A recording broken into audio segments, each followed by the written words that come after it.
Terima kasih Bapa buat berkat-Mu, terima kasih buat hari ini Tuhan, buat pagi hari ini Tuhan.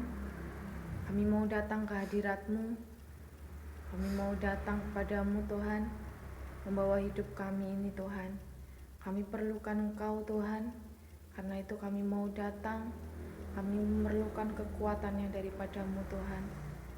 Sebentar kami mau mulai ibadah ini, Tuhan pimpin kami dimanapun kami berada, kami percaya Engkau hadir di tengah-tengah kami Tuhan. Terima kasih Tuhan, pimpin ibadah ini dari awal, pertengahan, sampai akhirnya Tuhan. Dan kami naikkan doa kami di dalam nama Tuhan Yesus, Juru Selamat dan Penebus kami. Bapa kami yang di surga, dikuduskanlah namamu, datanglah kerajaan-Mu, jadilah kehendak-Mu, di bumi seperti di surga. Berikanlah kami pada hari ini makanan kami yang secukupnya, dan ampunilah kami akan kesalahan kami, seperti kami juga mengampuni orang yang bersalah kepada kami. Dan janganlah membawa kami ke dalam pencobaan, tetapi lepaskanlah kami daripada yang jahat. Karena Engkaulah yang punya kerajaan, dan kuasa, dan kemuliaan, sampai selama-lamanya. Amin. Shalom Bapak Ibu Saudara semuanya. Selamat pagi, selamat kita bertemu kembali di dalam kasih Tuhan kita Yesus Kristus. Pagi hari ini kita mau persiapkan hati kita mau beribadah, dengan benar. Kita mau mempersembahkan apa yang terbaik buat Tuhan. Karena kita perlu Tuhan, mari kita datang beribadah, datang ke hadirat Tuhan. Karena hanya di dalam Tuhan saja kita mendapatkan kasih yang sejati.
Keajaiban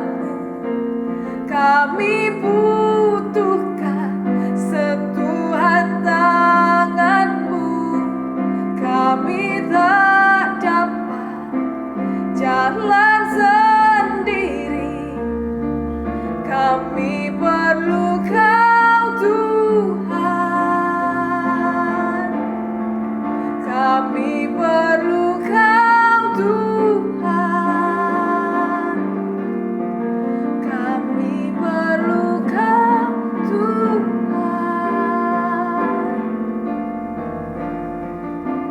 Terima kasih Yesus. Haleluya. Terima kasih Tuhan, ini kami Tuhan.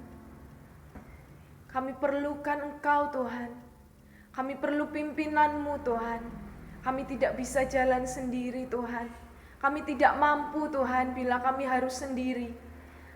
Kami perlu Engkau, kami perlu tuntunanmu Tuhan.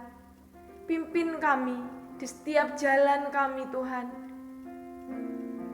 Biarlah apa yang menjadi tujuan hidup kami itu boleh berkenan di hadapan-Mu Tuhan. Kami ingin menyenangkan hati-Mu. Semakin hari kami boleh semakin bisa berkenan di hadapan-Mu Tuhan. Terima kasih Tuhan, terima kasih. Kami percaya hanya di dalam-Mu Tuhan, kami memperoleh kasih yang sejati Tuhan. Terima kasih Tuhan, terima kasih. Inilah pujian kami Tuhan, yang kami naikkan hanya di dalam nama Tuhan Yesus, Juru Selamat dan Penebus kami. Amin. Shalom. Selamat pagi saudara-saudara. Selamat kita kembali bersekutu bersama-sama. Kita mau beribadah, berbakti kepada Tuhan. Pagi hari ini firman Tuhan saya beri judul Pengenalan akan Allah. Saudaraku, kita akan baca bersama-sama di dalam Hosea pasal 4 ayat yang ke-6, demikian bunyinya, umatku binasa karena tidak mengenal Allah, karena engkaulah yang menolak pengenalan itu, maka aku menolak engkau menjadi imamku. Dan karena engkau melupakan pengajaran Allahmu, maka aku juga akan melupakan anak-anakmu. Amin. Saudaraku, di sini dikatakan umatku binasa karena tidak mengenal Allah. Ini sepertinya lucu ya saudaraku. Namanya umat Allah, tetapi tidak mengenal Allah. Nah, maka orang yang mengaku percaya kepada Allah tetapi menolak pengenalan itu, maka Tuhan berkata, umatku, orang yang menolak pengenalan akan Allah itu akan binasa. Saya ulangi, umatku binasa karena tidak mengenal Allah. Jadi pengenalan akan Allah itu terlalu penting, saudaraku. Lebih menurut saya saudaraku. Saya tidak tahu umum bagaimana, tetapi menurut saya pengenalan akan Allah itu terlalu penting. Karena apa? Karena menyangkut keselamatan. Kalau kita menolak pengenalan itu, maka di sini dikatakan kita pasti binasa. Binasa artinya tidak masuk surga. Dan saya paling ngeri kalau saya mendengar neraka, itu saya paling ngeri. Itu sebabnya pengenalan akan Allah itu menjadi yang utama bagi saya. Mengapa di sini dikatakan karena engkau telah menolak pengenalan itu, maka aku menolak engkau dan menolak engkau menjadi imamku. Kita ini dipanggil Tuhan memperkenalkan diri supaya kita juga boleh menjadi imam-imam Allah. Dan di sana di surga, di dalam kerajaan kekekalan, kita itu menjadi imam-imam Allah. Kita menjadi kawan sekerja Allah. Tetapi kalau di sini, di dunia ini, kita menolak pengenalan itu, maka kita tidak akan bisa masuk kepada kehidupan kekal. Kita dikatakan tadi kita pasti binasa. Saudaraku, bagaimana? Mesti saudara tanya ya, bagaimana sih Allah memperkenalkan dirinya kepada kita? Ya, saudaraku, secara tidak sadar Allah itu cuma satu, saudaraku. Agama boleh banyak. Agama A, agama B, agama apa saja, C, D, dan lain-lain banyak. Tetapi saudara harus tahu bahwa Allah pencipta langit dan bumi tidak banyak. Dia hanya satu saja. Allah pencipta langit dan bumi, sekali lagi hanya satu. Terus di mana? Yang mana? Yang mana Allah yang benar? Tadi saya katakan agama boleh banyak, tetapi Allah pencipta langit itu hanya satu. Saya akan tunjukkan ini, nanti selanjutnya saudara bisa baca di dalam WA yang saya kirim. Saudaraku, saya katakan tadi Allah pencipta langit hanya satu. Dia di mana? Bagaimana dia memperkenalkan dirinya? Kalau kita baca di dalam Keluaran pasal yang ke-6 ayat 3. Keluaran 6 ayat 3. Keluaran 6 ayat 3 saya bacakan. Aku telah menampakkan diri kepada Abraham, Ishak dan Yakub sebagai Allah yang maha kuasa, ya. Allah yang menampakkan dirinya kepada Abraham, Ishak dan Yakub itu adalah di sini dikatakan sebagai Allah yang maha kuasa. Tetapi dengan namaku Tuhan, aku belum menyatakan diri. Jadi Allah yang maha kuasa itu punya nama. Allah yang mana? Allah yang telah menampakkan diri kepada Abraham, Ishak dan Yakub itu adalah Allah yang maha kuasa. Maha, bukan Allah kuasa, bukan. Maha kuasa, itu satu-satunya Allah, saudaraku. Nah, di sini dikatakan, tetapi dengan namaku Tuhan, aku belum menyatakan diri. Jadi Allah yang maha kuasa itu, Allah satu-satunya pencipta langit dan bumi itu punya nama. Nah, saudaraku, makanya di dalam kepercayaan yang lain-lain itu dikatakan dalam nama Allah yang maha pengasih dan penyayang. Itu dikatakan, tapi namanya siapa? Siapa yang tahu namanya? Nah, di sini Tuhan mengatakan, aku yang menampakkan diri kepada Abraham, Ishak dan Yakub itu adalah Allah yang maha kuasa, pencipta langit dan bumi, tetapi aku belum menyatakan diri, namaku, ya. Namanya siapa? Nanti kita akan baca di dalam Matius pasal 22, ya. Kita baca Matius dulu, nanti Lukas, ya. Matius 22 ayat 32, di sini dikatakan, akulah Allah Abraham, Allah Ishak dan Allah Yakub. Ia bukanlah Allah orang mati, melainkan Allah orang hidup. Dikatakan di sini. Tadi yang menampakkan diri, aku telah menampakkan diri kepada Abraham, Ishak dan Yakub. Akulah Allah yang maha kuasa, tapi dengan namaku aku belum menyatakan diri, ya. Namaku Tuhan, aku belum menyatakan diri. Nah, di sini dikatakan Matius mengatakan, akulah Allah Abraham. Jadi Allah yang menampakkan diri kepada Abraham, Ishak dan Yakub itu adalah Allahnya Abraham, Allahnya Ishak, Allahnya Yakub. Jadi Allah satu-satunya pencipta langit dan bumi itu adalah Allahnya Abraham, Allahnya Ishak, Allahnya Yakub. Namanya siapa? Coba kita baca dulu di dalam Yohanes pasal 8, ya. Yohanes 8 ayat 58. Yohanes 8 ayat 58. Ini Yesus berkata, ya, ayat 58. Abraham bapakmu, 58 sebentar. Oh ini maaf. Saya baca 56. Kata Yesus kepada mereka. Siapa yang berkata? Yesus, ya.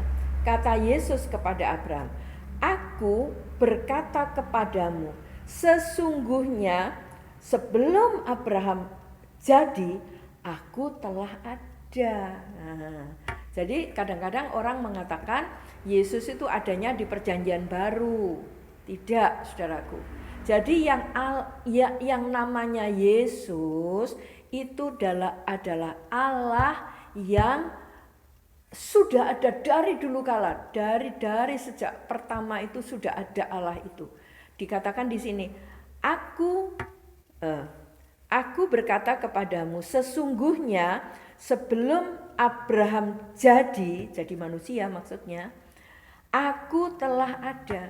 Jadi sebelum dia menampakkan diri kepada Abraham, Ishak dan Yakub, dia Allah yang Maha Kuasa, Allah pencipta langit dan bumi itu sudah ada. Siapa namanya?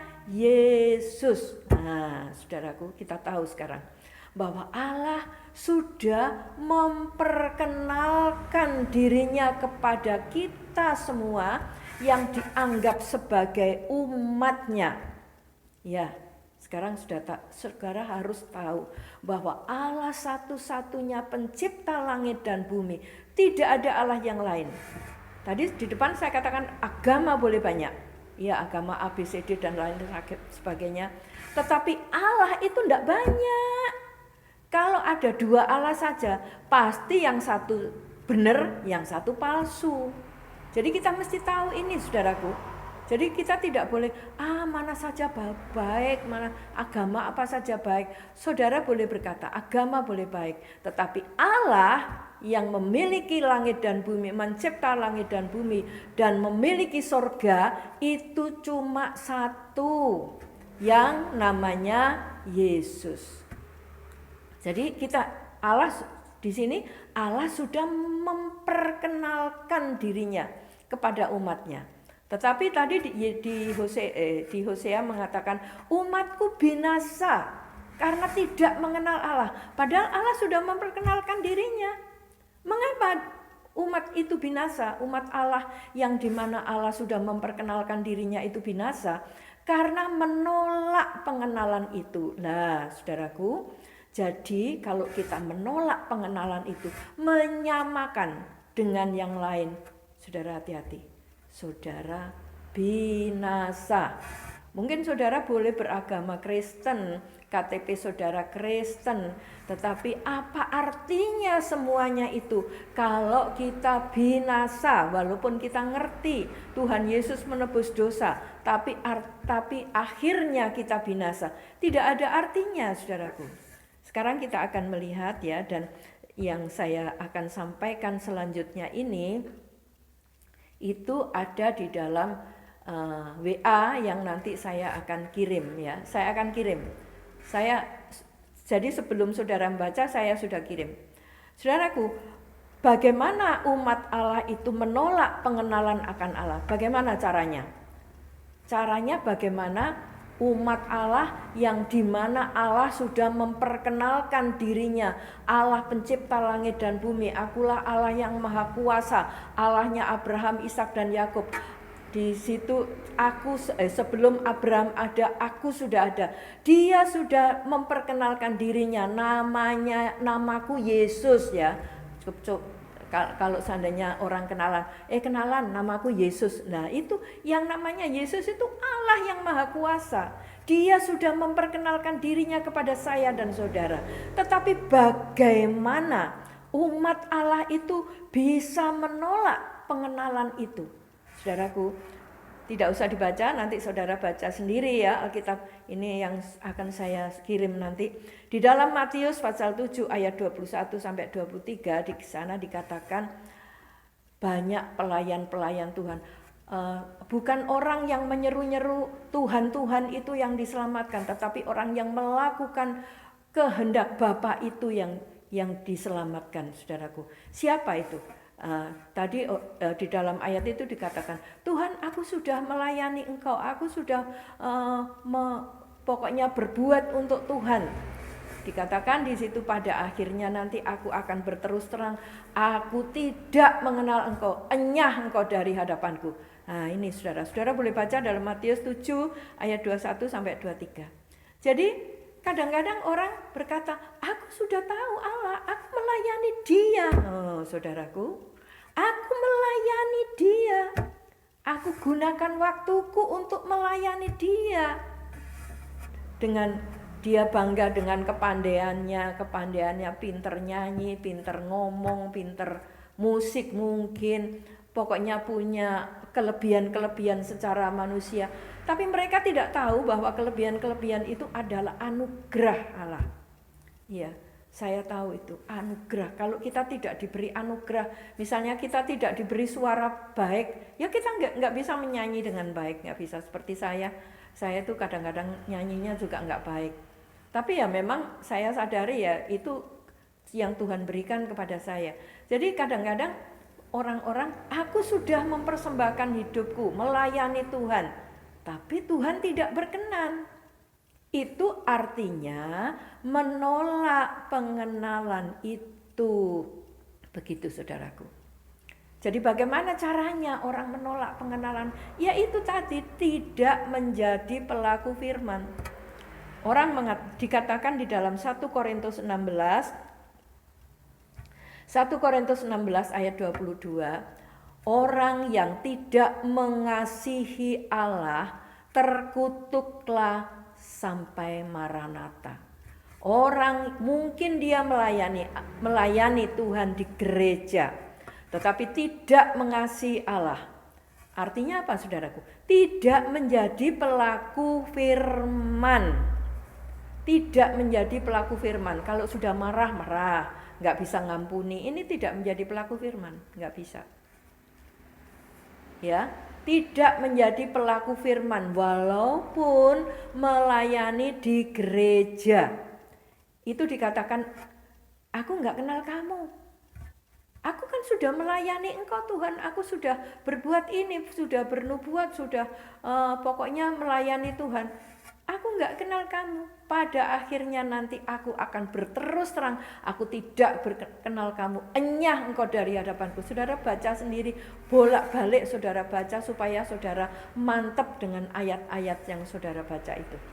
Ya, jadi yang pertama, bagaimana orang menolak pengenalan akan Allah. Bagaimana caranya? Padahal ke gereja tiap minggu. Caranya tidak menjadi pelaku firman. Tuh. Ya, tidak menjadi pelaku firman walaupun KTP Kristen itu tetap Tuhan, umatku binasa, ini menolak pengenalan itu. Saudaraku, jadi pengenalan akan Allah itu terlalu penting. Di dalam Yohanes 14 sudah saya tulis nanti, di dalam Yohanes 14 ayat 15 dikatakan, orang yang mengasihi Tuhan itu melakukan segala, bukan sebagian ya, segala perintahku, ya, itu. Jadi kalau kita tidak melakukan semua perintah Tuhan, mungkin saudara taunya perintah Tuhan baru 50%. Ya saudara lakukan 50%. Tapi kalau saudara tahu 50%, saudara melakukan 10%, lah itu nggak benar, ya. Jadi kalau saudara tahu, sudah tahu sampai 50%, saudara harus lakukan 50%. Yang karena 50% selanjutnya saudara belum tahu, nggak melakukan nggak apa-apa karena belum tahu. Tapi kalau saudara sudah tahu 50%, lakukan 50% itu, jangan 10%. Lah nanti hari demi hari Tuhan akan menambah-nambahkan firman-Nya, nambah-nambahkan hukumnya, pengertiannya, perintahnya itu kepada kita. 50%, besok lagi tambah 55, tambah 60, dan sampai akhirnya sempurna dan kita boleh menjadi sama seperti Dia. Jadi kalau kita di dalam Yakobus pasal 3 ayat 17 kalau tidak salah, ya Yakobus itu mengatakan orang yang mengerti yang benar tetapi tidak melakukan, nanti saya tulis ya. Di sini saya persiapan ini tidak saya tulis, tapi saudara bisa cari nanti. Orang yang mengerti firman Tuhan Mengerti melakukan yang baik, yang benar itu mengerti bagaimana dia harus bertindak. Tetapi dia tidak melakukan, dikatakan dia berdosa. Ya, jadi yang pertama itu bagaimana kita menolak Tuhan. Yang kedua, bagaimana kita menolak Tuhan. Kalau kita baca di dalam Maleakhi, pasal yang di dalam Maleakhi,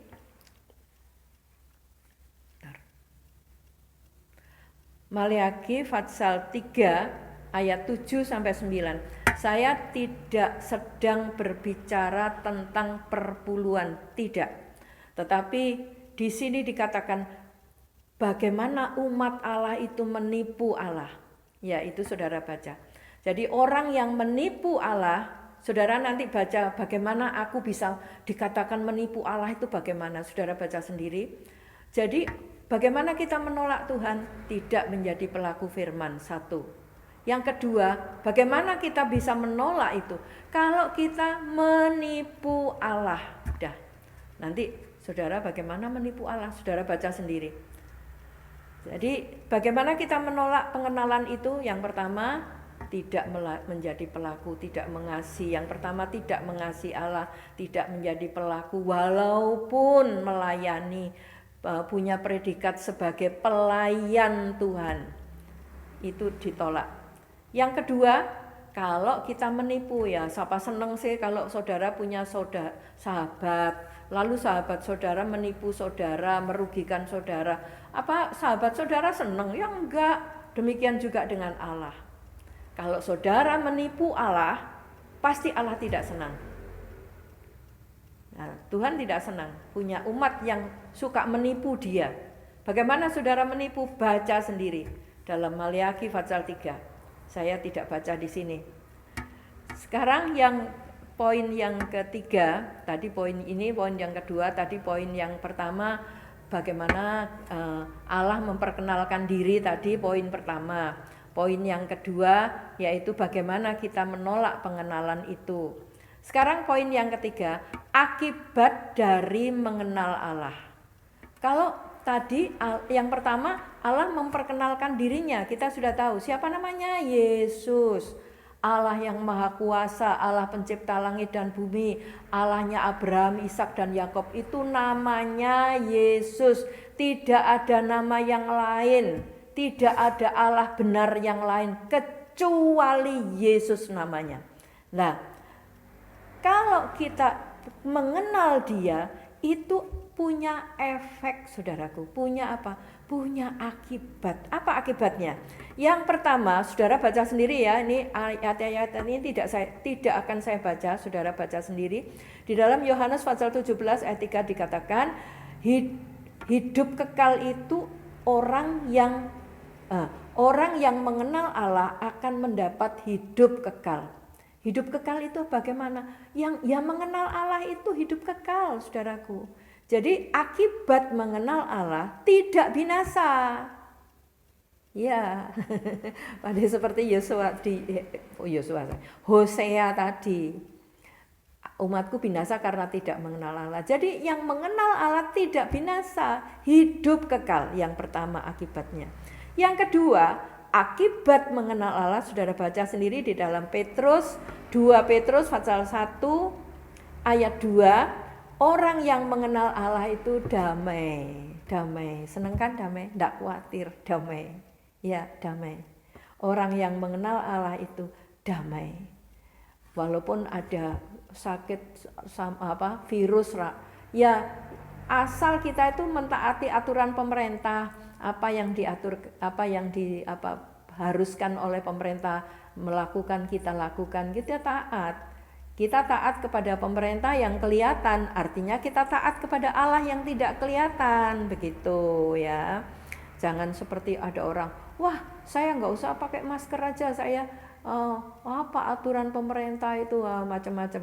Sekarang orangnya sudah kejet-kejet di rumah sakit. Orangnya yang ngomong seperti itu. Jadi saudaraku, kita tidak boleh kalau kita kepingin damai, kepingin tenang, nggak usah ngomong macam-macam lah. Taati aturan pemerintah dengan sungguh-sungguh. Lalu kita mengenal Allah yang benar. Damai itu akan ada di dalam hati kita, hidup kita. Damai, tenang. Nggak khawatir. Damai, mosok damai khawatir. Kalau khawatir itu ya nggak damai, deg-degan ya. Kalau khawatir itu deg-degan, nanti kita mesti deg-degan. Jadi kita nggak akan deg-degan, kita nggak akan khawatir karena ada damai sejahtera itu memenuhi hidup kita. Tuhan Yesus katakan, akulah damai sejahtera itu. Nah, kalau kita mengenal Allah dengan benar, damai saudaraku. Selain mendapat hidup kekal nanti, di surga nanti, di dunia ini loh kita butuh damai ya. Kalau di surga ya terang kita pasti damai. Tapi di sini, di dunia ini kita perlu damai. Bagaimana kita mendapat damai itu? Iya kalau kita mengenal Allah. Saudara baca sendiri ya. 2 Petrus pasal 1 ayat 2. Kemudian yang ketiga, 2 Petrus pasal 1 tetap ayat yang ketiga. Orang yang mengenal Allah hidupnya akan dibuat apa? Saleh. Jadi orang tidak bisa membanggakan diri, akulah orang saleh. Namanya boleh saleh, tapi hidupnya bagaimana? Kalau dia tidak mengenal Allah, Allah tidak ada di dalam hidupnya, tidak bisa saleh, saudaraku. Salehnya munafik. Saleh sebentar, Pak. Sebentar lagi sudah tidak saleh. Itu orang yang tidak mengenal Allah. Tetapi orang yang mengenal Allah mempunyai 3 akibat tadi. Dapat hidup kekal di surga nanti, di dunia ini damai, yang kedua, dan hidupnya saleh. Saleh itu menyenangkan, saudaraku. Menjadi berkat bagi dunia. Nama Tuhan juga dipermuliakan kalau orang-orang yang menjadi umat Allah itu hidupnya saleh ya. Jadi akibat mengenal Allah itu 1, hidup kekal di surga. Yang kedua, damai, tenang, tidak khawatir. Yang ketiga adalah hidupnya saleh. Saudara baca sendiri ya. Kemudian yang poin yang selanjutnya, bagaimana bisa mengenal Allah. Nah, ini penting saudaraku. Bagaimana saudara bisa mengenal Allah? Tadi Allah sudah memperkenalkan dirinya, tetapi bagaimana kita meningkatkan pengenalan kita? Supaya pengenalan kita itu makin hari makin kenal, ngerti aku. Misalnya suami istri, aku pertama kenal mungkin sampai masuk pernikahan baru kenal sedikit, tapi lama-lama dia pasti kenal, suamiku itu sifatnya seperti ini toh. Nah ini, istriku itu sifatnya seperti ini toh. Nah ini mengenal, namanya satu dengan yang lain, saling mengenal. Bagaimana orang bisa mengenal, memiliki pertumbuhan di dalam pengenalan akan Allah? Di dalam Filipi pasal 3 ayat 10 Rasul Paulus mengatakan, yang ku kehendaki ialah mengenal Allah. Ya, di situ itu mengenal Allah itu yang di atas, yang di bawah itu mengenal kebangkitannya, kuasanya, mengenal penderitaannya, itu mengenal. Bagaimana kita bisa mengenal Allah? Kita mesti punya kerinduan, saudaraku. Dulu pertama saya masuk Kristen, saya jadi orang Kristen. Dulu saya orang Katolik ya, Islam, Katolik, terus saya jadi orang Kristen. Saya pertama ke gereja, saya itu seperti haus akan firman. Ya, setiap kayaknya mau habis kebaktian hari Minggu, terus Senin, Selasa, Rabu. Nunggu hari Minggu itu kok lama ya? Kalau sudah Sabtu, Jumat, Sabtu, hati saya tuh sudah, aku kepingin dengar firman, aku kepingin memuji Tuhan. Itu ada kerinduan, saudaraku. Bukan pikiran, hati saya itu rindu. Tuhan, aku besok mau ibadah. Aku mau dengar firman-Mu. Loh, ini sungguh saudaraku, ini kesaksian saya dulu. Pertama saya kenal dan saya mempersiapkan hati. Jadi kalau orang ke gereja, minggu sekarang minggu ya, aku mau ibadah. Lah ini bukan keinginan, bukan mempersiapkan hati karena dia orang Kristen jadi wajib kebaktian gitu, bukan itu. Jadi harus punya kerinduan. Yang ku kehendaki, Paulus mengatakan, mengenal Allah. Nah ini harus ada pada kita. Aku rindu, aku kepingin. Jadi membuka hati. rindu. Maka firman, ketika saudara punya kerinduan, saudara datang ke gereja, saudara lagi memuji Tuhan, pastikan saudara pasti meneteskan air mata. Ini benar saudaraku. Ketika saudara masih doa pertama aja mau masuk puji-pujian, saudara sudah air mata sudah kepingin jatuh aja. Iya, ini benar saudaraku. Dan ketika saudara mendengar firman, saudara rasanya, waduh, iya aku betul begitu loh. Hati saudara itu benar-benar dipenuhi dengan firman yang saudara dengar saat itu. Tapi diawali dengan kerinduan dulu. Makanya pemazmur Daud mengatakan, dalam hatiku aku menyimpan janjimu, menyimpan firmanmu. Supaya apa? Supaya aku tidak berdosa. Begitu. Jadi harus ada kerinduan. Jadi yang pertama, bagaimana kita bisa mengenal Allah?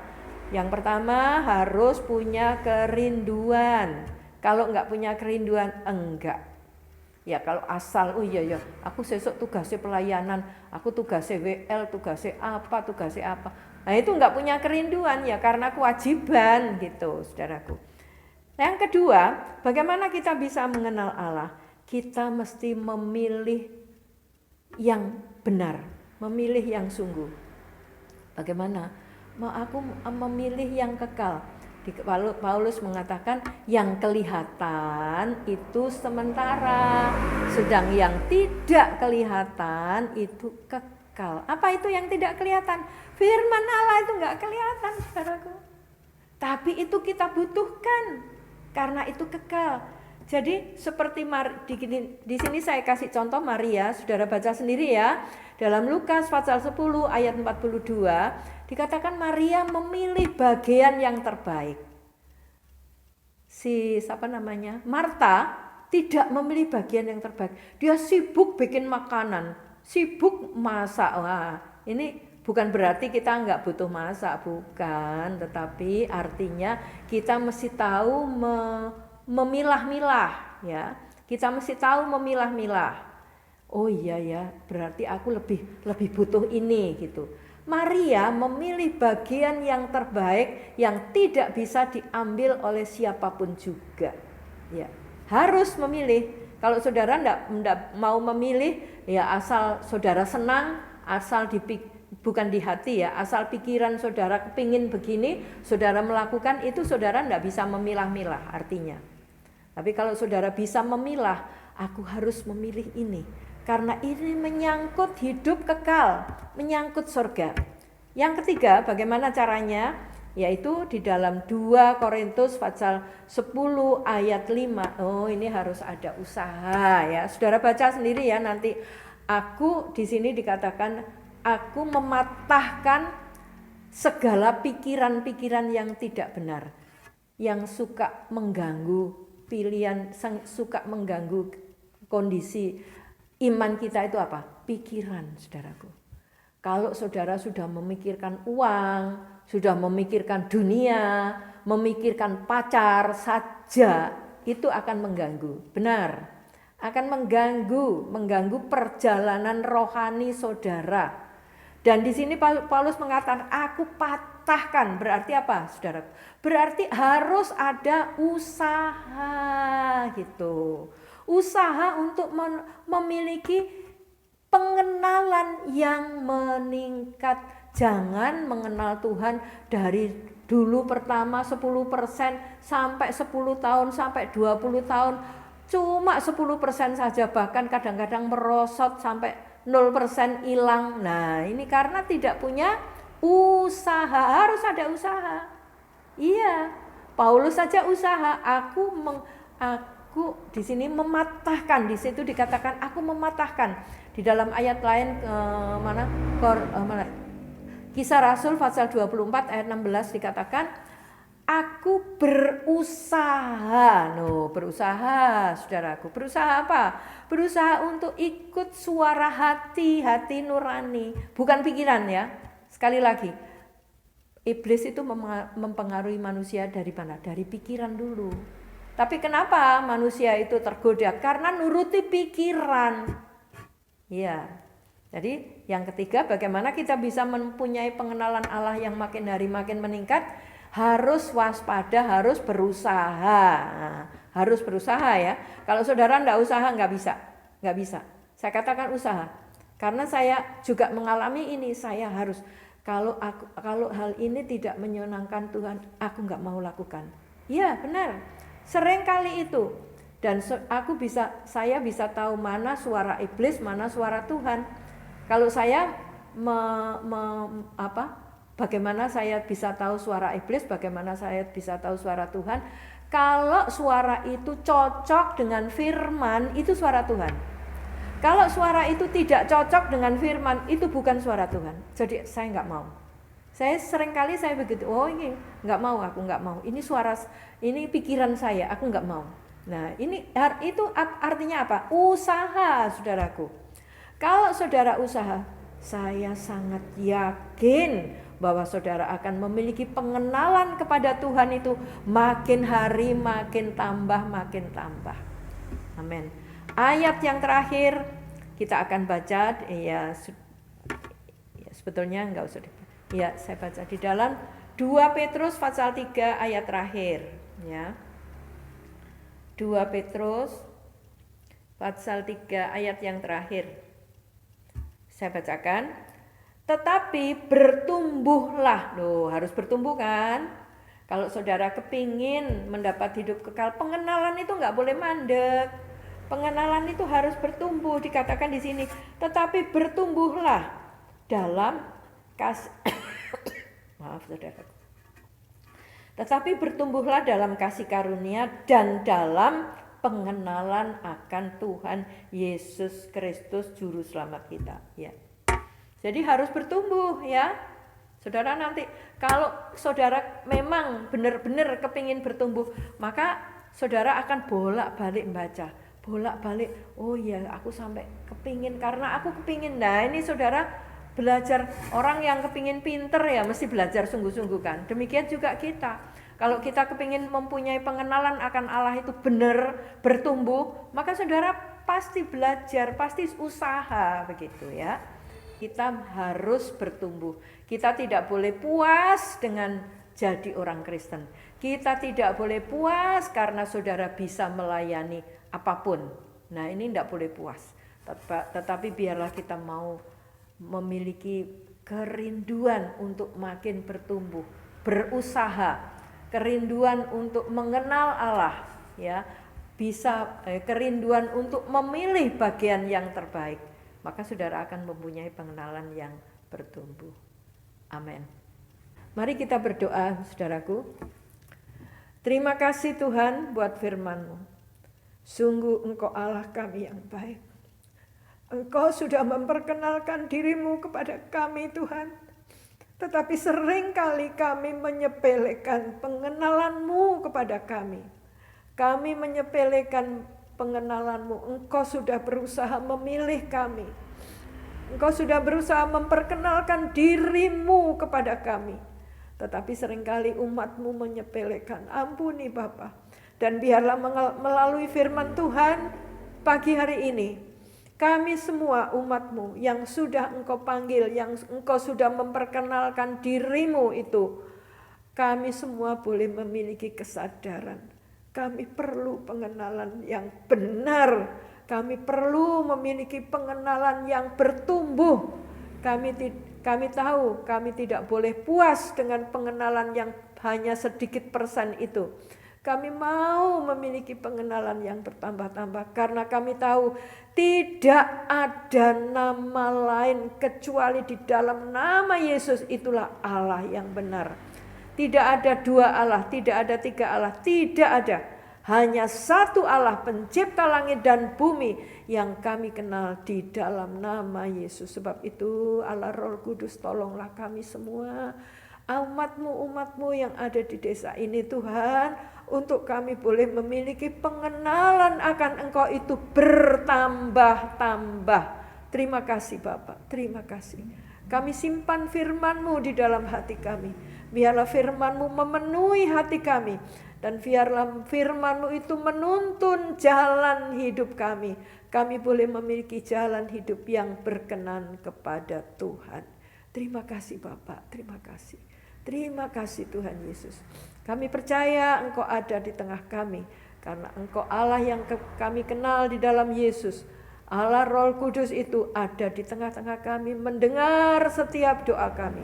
Kami sudah naikkan di dalam nama Tuhan Yesus, Juru Selamat dan Kekasih jiwa kami. Amin.